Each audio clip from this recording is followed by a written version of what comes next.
శివలింగాన్ని అపవిత్రం చేస్తే అక్కడున్న జోగినీలు శివశక్తులు వాణ్ణి అంతం చేసే శక్తి, అంతం చేసే చరిత్ర, అంతం చేసిన చరిత్ర జోగినీలకు శివశక్తులకు ఉన్నది.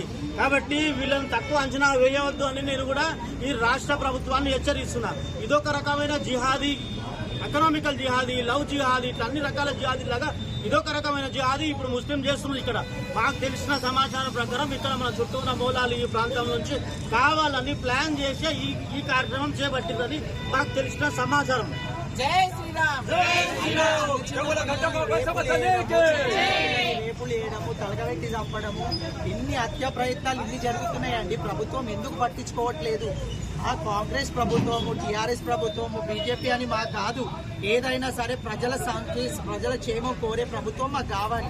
ఎవరైనా మాకు సంబంధం లేదు.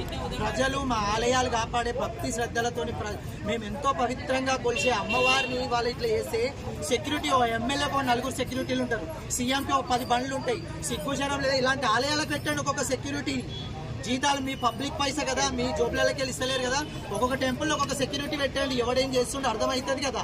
ఇట్లా ఎన్ని ఆలయాలకు మేము బర్దాస్తు చేసుకొని ఉండాలి. ఖచ్చితంగా మేము ఖండిస్తున్నాం. వాళ్ళని శిక్షించకుండా ఎవరైతే దీని గురించి పోరాడుతున్నారో వాళ్ళనే రిస్ట్రిక్షన్ గురి చేయడం ఎంతవరకు కరెక్ట్ అంటారు? మరి పోలీసులైనా సరే, ప్రభుత్వమైనా సరే.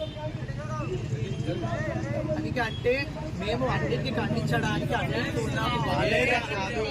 ఇదే మీ రాజ్యం, ఇదే మీ రాజ్యం, దొంగల రాజ్యం, దోపిడీ రాజ్యం. ఇదే మీ రాజ్యం, ఇదే మీ రాజ్యం, దొంగల రాజ్యం, దోపిడీ రాజ్యం. We want justice. We want justice.